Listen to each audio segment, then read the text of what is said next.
So originally she had a keel-hung rudder, and then in 1967, as the racing rules advanced and as design advanced, with Sparkman and Seaven, they designed a spade rudder and cut back the keel-hung rudder to more of a trim tab and added a mizzen mast and shortened the boom. And that's pretty much, in fact, it is the exact layout that she is now and has been since then. And so that's how we sailed it. We sailed with a mizzen mast, with the mainsail, as Jim had it, with the overlapping headsails as Jim had them, and as the spinnakers the same way. And a sail that a lot of people these days have forgotten about, which is the mizzen staysail, which was quite useful yesterday. In fact, it was very useful yesterday as we were charging down towards the Scillies from Fastnet Rock. In straight lines, she goes fantastically. Where there's a fetch and you've got a reasonable amount of breeze, but not so much that other boats can get up and plane, the waterline length really comes into her own. She leans over a little bit, puts all those beautiful lines in the water all the way from the bow, the long bow to the transom, and just charges. And we were doing, steadily 10 knots and 11 knots for hours on end, and it was wonderful. Very controllable, very straight line. Where she doesn't work so well is where you're trying to short tack up the sail or go around things quickly or get out of people's way. And to be fair to her, she's 45 tons, she's not built for that. The most important thing is this gimbaled serving table, because she's such a long, narrow boat. When you press her, she heels over, and that's essentially how you make the waterline length longer and bring the righting moment. Grunter, who did a fantastic job, who served us a roast dinner on one of the nights, by the way. We had a full roast dinner, roast pork, roast potatoes, vegetables, gravy and Yorkshire pudding.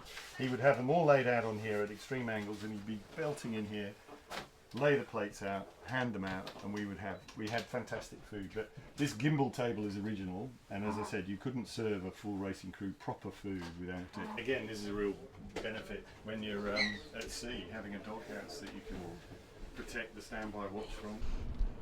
So yeah, these are the original pedestal winches, and there's a very complex mechanism of gears and chains and cogs and things. Nowadays they're shafts and drives. But essentially there's a 2-speed mechanism in here and a 2-speed winch, so you get 4 speeds, but they're still, well, they were state of the art at the time the boat was built. They're way too small to manage big heavy headsails short tacking up the sail. The winches, in terms of build quality, are extraordinary. They're Variant winches, but this is a cast stainless steel drum. It's amazing. Foredeck hatch we changed. We rebuilt it in something that was much more like Jim Kilroy would have had. David Sorden and Matt Sutherland, who are two incredibly skilled shipwrights, basically, came up with the idea and built this hatch, which worked perfectly and is much more in keeping with the boat as a whole. Have a big overlapping number 1, which is about 140%, and we then have a heavy weather blade jib, which is around about 98% or 95%, something like that. We have a staysail, essentially 4 spinnakers, a very, very lightweight asymmetric, 2 large symmetrical spinnakers, and then a heavier weather asymmetric. A fully battened mainsail, the mizzen itself, which is fully battened, and a mizzen staysail, which is on a little roller, which when you're reaching and the boom's out, it attaches to the front of the doghouse. It's a funny little stainless steel mechanism.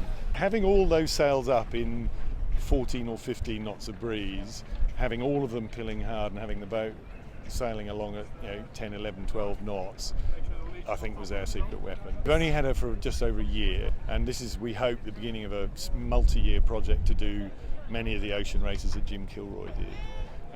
He was a great ocean racer, left a great legacy, of which Kialoa 2 is one.